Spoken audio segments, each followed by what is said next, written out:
Hi, it's the MLM for the Soul channel. I do have a new topic for today. Before I begin, I just would like to say, may the words and expressions of my mouth and the thoughts and meditations of my heart find favor and acceptance for you, Hashem. This is the continuation of the series called Personal Stories and Practical Lessons to Learn and or Apply. This is actually part number 23. So you're looking at a watermelon that's actually already cut. So what does this have to do with the words that are in the Pirkei Avos, Parak Chamishi, chapter 5, Mishnah 26, Chavav, where it says that Ben Hey says, I'm not reading the whole thing, says, Lefum TZA'ARAH AGRA, which means the reward is in proportion to the exertion. So I will be explaining that to you. So right now you're looking at this pretty large watermelon. You can't see the top of it because it's already cut, and it actually goes deeper than the bowl a little bit more. So it just get the idea that it's pretty big. But when I bought this was on June 18 of 25. I don't know what it is in Hebrew. It's in Sivan, towards the end of Sivan. The story goes like this. The store had a sale, and the watermelon was, for the whole watermelon, it was one price. It wasn't by the weight.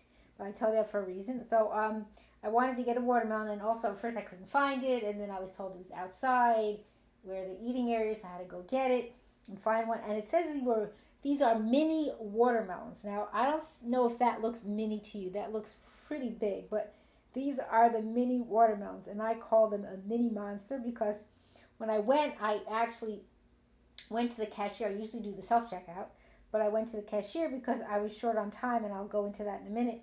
And I figured it'd be faster. So at the end, it wasn't by weight, but I says, could you weigh that for me? Because it was huge. And she said it's something, I think she said like 11 pounds something. I don't remember the rest. So it's really heavy, more than I thought.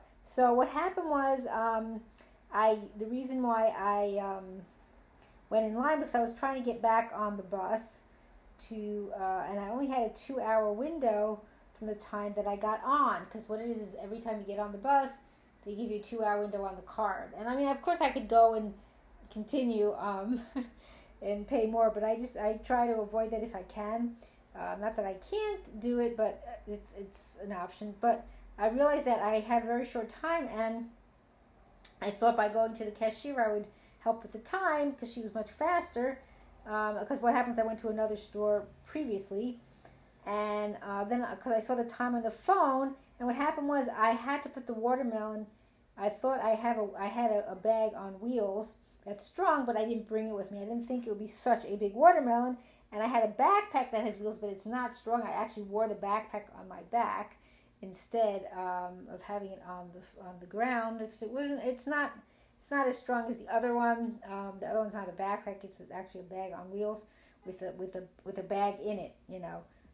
So I had to organize all the stuff, like what's going to go where. So that took time too.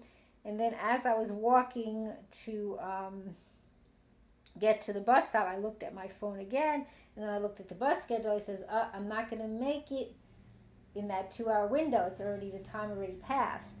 So, I decided, okay, forget about it. I'll just go and walk through the park, even though I have a lot of heavy stuff, and that watermelon I had to carry it was a strong canvas bag, but it had to be on my shoulder, so not as comfortable, of course, as it would be if I was pulling it on with a bag on wheels. So in the meantime, what helped was I called my dad on the phone, and we spoke for about almost 25 minutes, and it was close to around 7 p.m. at that time. So I think I kind of it distracted me from the weight of the bag, but I wasn't on the phone for everything, because then by the time I got to the park, I also stopped to leave some food. I leave usually scraps for the squirrels if I can, and I had some still with me. And then afterwards I had to pray Mincha. It was getting late and dark, so I put my bags down and I did that, and then I had to continue on my journey or my trek, and it was not very comfortable. So this is where the Lefum TZA'ARAH comes in, when you exert yourself, it's a little hard, and then there's the reward is greater. as you say. And I was buying this L'Kuvit Shabbos, and also next week, again, when this is posted, it's not going to be the time frame of when I'm talking about this, so it'll be way past that, but it's just so you know, it was also going to be Rosh Chodesh Tammuz, so I figured I'd have it for then too, because as you see, it's quite large, so it's going to last me a while. So I continued walking, and I kept having to readjust my bags. My back was really not so comfortable, and with that backpack on my back too, it wasn't. I had to kind of straighten out and kind of not have it like pushing up against, because it has wheels, so the part that you pull up for the wheels, goes in, and that was on my back too. So it was like, it wasn't it wasn't the most comfortable, but I had to just try to get my mind off of it, and I was trying to say Tehillim or do other things, and it was hard at the end to focus on anything because of that. And then I finally got back to the apartment. I had to take the elevator up, and I was on my way up, and then someone pressed the button and it went back down, and I was like, oh, it was just like. But anyway, Baruch Hashem, I got to the apartment and unloaded everything and put it away. And the watermelon, that was on a Wednesday, and I wasn't going to eat it till I ate it. I started eating it Friday for beginning of Shabbos, and boy, it was delicious. You could see the color of it is beautiful red. So that was the reward. It was worth the effort. I don't know that I would do that again, and I don't recommend it to most people, because when I'm recording this, it's about 4 days later in the evening, and I'm still there's still a lot of soreness and tightness in my shoulder and my neck. But Baruch Hashem, I'm not complaining. I'm just saying if that's what it is. I put my body in a little bit more of a place where it was not as comfortable as it ought to be, but it's it is what it is, and probably would not do that again. Lesson learned. That it's even though it was what it was, I could have just taken the bus. I didn't do it. I was kind of hemming and hawing, and sometimes you do what you do, and you just have to deal with the consequences, which I did. A sore back and shoulders and neck, and Baruch Hashem that I have a back, a shoulders and neck to be sore. So you have to try to look at the positive side, and look at the positive sides of this beautiful watermelon that I got to eat it, and it's delicious.